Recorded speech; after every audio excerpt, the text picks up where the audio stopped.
बिस्मिल्लाहिर्रहमानिर्रहीम। अस्सलाम वालेकुम। उम्मीद है आप सब खैरियत से होंगे। आज की वीडियो में बात करेंगे कि बच्चे की पैदाइश के लिए किए जाने वाले बड़े ऑपरेशन के लिए फुल बेहोशी बेहतर है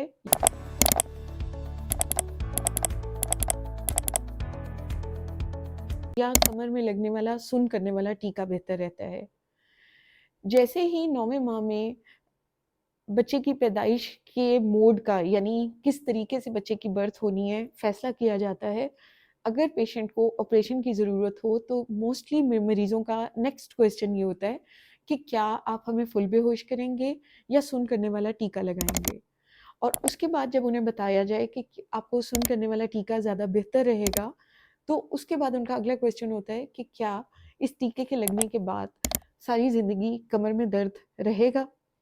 क्योंकि ये एक जनरल कंसेप्ट बना हुआ है कि शायद रीढ़ की हड्डी में लगने वाला टीका सारी ज़िंदगी कमर की हड्डी की दर्द का बाइस होता है। तो इससे रिलेटेड जो कुछ मिथ्स हैं वो हम इस वीडियो में क्लियर करने जा रहे हैं। सबसे पहले ये बात क्लियर कर दूं कि फुल बेहोशी बेहतर है या स्पाइनल एनेस्थीसिया जिसको हम सुन्न करने वाला टीका कहते हैं वो बेहतर है। जैसे कि आप सब बहुत केयरफुल होते हैं, हमल के दौरान एक एक गोली सोच समझ के खाई जाती है और लिखी जाती है ताकि बच्चे को कोई नुकसान ना हो। तो एक जनरल सी मोटी सी मैं मिसाल दूं कि जैसे आप एक पैनाडोल या सिंपल ताकत की दवाई खाते वक्त भी सोचते हैं कि क्या ये सेफ है, बच्चे को तो कोई नुकसान नहीं होगा। तो जब आपको एनेस्थीसिया की ऑप्शंस दो दी जाती हैं, फुल बेहोशी और सुन्न करने वाला टीका, तो एक कॉमन सेंस की बात है कि जो नशा आवर दवाइयाँ आपको फुल बेहोश कर देंगी, एक मुकम्मल एडल्ट को, एक बड़ी खातून को बेहोश कर देंगी, तो क्या जो बच्चा नन्हा मुन्ना सा जो अभी उसके ऑर्गन्स फुली इतने स्ट्रॉन्ग नहीं है, बच्चा है, नाजुक है, उसके अंदरूनी जैसे लिवर, किडनीज वगैरह, तो उन सब के पास भी वो मेडिसिन जाएगी और उन सब के ऊपर भी वो असर करेगी। हाँ, कुछ कंडीशंस ऐसी होती हैं जहाँ हमारी मजबूरी होती है फुल बेहोशी देना, उनकी भी मैं इस वीडियो के एंड पे बताऊंगी कौन कौन सी कंडीशंस हैं। तो एक कॉमन सेंस की बात है कि जब फुल बेहोशी वाली मेडिसिन दी जाती हैं जो माँ को बेहोश कर देती हैं, तो वो बच्चे के ऊपर भी कुछ ना कुछ असर डालती हैं। तो ऐसी सूरत में बाज़ औक़ात अगर पर ऑपरेटिवली बहुत ज़्यादा अंदर कॉम्प्लिकेटेड ऑपरेशन है और बच्चा डिलीवर होने में थोड़ा सा भी डिले हो गया, तो बच्चा थोड़ी सी देर भी सीडेट रहे तो वो अच्छे से रोता नहीं फ़ौरन, जिसकी वजह से बच्चे के ब्रेन पे ऑक्सीजन की कमी की वजह से असरात हो जाते हैं, जिससे बच्चे को बाद में झटके लगने या ब्रेन डेवलप ना होना और माजूरी पैदा हो जाना, ऐसा होने का खतरा होता है। जहाँ तक सुन्न करने वाले टीके का ताल्लुक है, तो वो रीजनल एनेस्थीसिया यानी कि उस एरिया को सुन्न करेगा जिस एरिया में हमने काम करना है यानी ऑपरेशन करना है। उस दौरान मरीज़ फुली कॉन्शियस होती है, मरीज़ हमसे बात कर रही होती है और वो बच्चे को पैदा होते साथ उसकी फर्स्ट क्राई को सुनती है और जैसे ही बेबी को डिलीवर किया जाता है, तो उसको फ़ौरन माँ को दिखाया जाता है जिससे उसको बहुत खुशी महसूस होती है और वो रिलैक्स होती है। इसके साथ-साथ बहुत सारे और बेनिफिट्स हैं स्पाइनल एनेस्थीसिया के कि जिसकी वजह से इसमें रिकवरी ज़्यादा बेहतर और जल्दी होती है बनिस्बत फुल बेहोशी के। पेशेंट जल्दी खाने-पीने के काबिल हो जाता है और पेशेंट बाद में अपने बच्चे को फ़ीड जल्दी करानी शुरू कर देती हैं।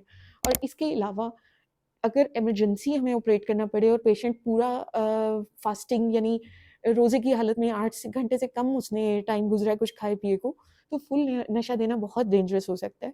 तो ऐसी कंडीशन में भी हम स्पाइनली प्रेफ़र करते हैं।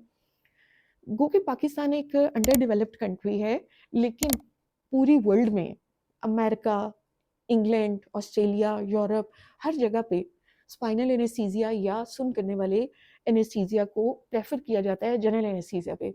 अगर मैं सिंपल लफ्ज़ों में कहूँ तो सुन्न करने वाला टीका एक बहुत बड़ी ब्लेसिंग है, एक बहुत बड़ी इजाद है साइंस की और हमें अल्लाह ताला का बहुत शुक्र करना चाहिए कि इसके इजाद होने की वजह से माँ और बच्चे जनरल एनेस्थीसिया की बहुत सारी कॉम्प्लिकेशंस से बच जाते हैं। अब बात करते हैं कि क्या ये टीका हड्डी में लगता है? तो बिल्कुल भी ऐसा नहीं है। आप खुद सोचें, हड्डी में एक बारीक-सी सुई जा ही नहीं सकती। होता ये है, सबसे पहले मैं आपको ये नीडल दिखाऊँ, ये बिल्कुल बारीक-सी बाल की तरह की नीडल है, जो इतनी बारीक होती है कि वो आसानी से रुक भी नहीं सक रही होती अपनी जगह पे। यानी ये देखें, ये बड़ी आसानी से ऐसे मूव कर रही है। ये बहुत बारीक नीडल होती है और इस नीडल के लगने से ना तो दर्द होती है और ना ही इसके लगने की वजह से कोई बहुत ज़्यादा कॉम्प्लिकेशंस होती हैं। अब मैं आपको एक पिक्चर दिखाती हूँ। ये है रीढ़ की हड्डी के मोहरों की पिक्चर, जो यहाँ से लेके ये एंड तक नज़र आ रही है। अब इन रीढ़ की हड्डी के मोहरों के दरमियान में एक खाली जगह है जिसको हम इंटरवर्टिब्रल स्पेस कहते हैं, और ये नीडल इस स्पेस में जाती है, ना कि हड्डी के अंदर जाती है। इसने खाली जगह पे जाना है और वहाँ पे सुन करने वाला टीका रहेगा और उस जगह को सुन कर देगा जिस जगह पे हमने ऑपरेट करना है, जो कि यूजुअली इस लेवल पे जाके इंजेक्शन लगाया जाता है। अब होता क्या है, अब ये इंजेक्शन कुछ देर उस एरिया को सुन रखेगा और जब तक हम ऑपरेट सेफली कर लेंगे, और उसके बाद आफ्टर ऑपरेशन भी कुछ घंटे इसका असर रहता है और पेशेंट पेन फ्री रहता है। अब देखते हैं कि बाद में पेशेंट को इसकी क्या कॉम्प्लिकेशंस हो सकती हैं। एक तो ड्यूरिंग स्पाइनल पेशेंट का बीपी फॉल करने का खतरा होता है, इसलिए वो तमाम खवातीन जिनको दिल की कोई ऐसी बीमारियां हैं जिसमें बीपी का फॉल करना उनके लिए डेंजरस हो सकता है, तो उनको स्पाइनल नहीं दिया जाता, उनको फुल बेहोशी दी जाती है। या वो पेशेंट्स जिनकी रीढ़ की हड्डी के मोहरे टेढ़े हैं या सर्जरी की वजह से हमें अनाटमी उसकी जो स्पाइन है उसकी सर्जरी हो चुकी है, तो ऐसी कंडीशन में स्पाइनल नहीं लगाया जा सकता, तो उनको फुल बेहोशी के लिए हम प्रेफर करते हैं। आखिर में बात करते हैं कि कमर में दर्द की रीज़न क्या है। मल्टीपल प्रेगनेंसीज हो के माँ की रीढ़ की हड्डी कमज़ोर हो जाती है, कुछ फीड कराने की वजह से और अपनी सेहत का ख्याल बैलेंस डाइट ना लेने की वजह से, और कुछ घर के कामों के दौरान एक बच्चे को उठाया हुआ है और साथ में कोई काम भी कर रही हैं, तो स्पाइन टेढ़ी होके या आगे पीछे होके वजनी चीज़ उठाने की वजह से कमज़ोर हो जाती है और दर्द करने लग जाती है, और ज़िम्मेदार ठहरा दिया जाता है इस इंजेक्शन को, जबकि इसका कमर की दर्द के साथ कोई लेना देना नहीं है। इमीडिएट पोस्ट ऑप में स्पाइनल हेडेक हो सकता है कि वो हराम मगज में से जो फ्लूइड सीएसएफ ड्रेन होता है उसकी वजह से कुछ लोगों को सर दर्द हो जाता है, और वो आसानी से 2-3 दिन के अंदर अंदर मैनेजेबल होता है। ये पिक्चर देखें, इसमें आपको सही से पता चलेगा कि जो रीढ़ की हड्डी के ऊपर वाले मोहरे हैं वो पसलियों के साथ सपोर्ट मिली हुई है उनको, और जो नीचे वाले मोहरे हैं उनको कूलों की हड्डी के साथ सपोर्ट मिली हुई है। जो सेंटर वाला पार्ट है उसके पास कोई सपोर्ट नहीं है, जिसकी वजह से उस स्पेस में हमने जो इंजेक्शन लगाना होता है सुन वाला वो भी इधर लगाते हैं, और जो कमर की दर्द है वो भी यूजुअली इस एरिया में होती है। उसकी रीज़न ये कि इन मोहरों के पास कोई सपोर्ट नहीं है साइड्स पे, तो ये सबसे पहले मुतासिर होते हैं। अगर हम अच्छे तरीके से पोस्चर मेंटेन नहीं कर रहे या काम करते हुए वजनी चीज़ उठा ली, तो इन मोहरों पे सबसे ज़्यादा प्रेशर आता है। तो इन चीज़ों की वजह से कमर में दर्द होता है, ना कि स्पाइनल एनेस्थीसिया की वजह से। उम्मीद है आपको ये सब कुछ अच्छे से समझ आ गया होगा।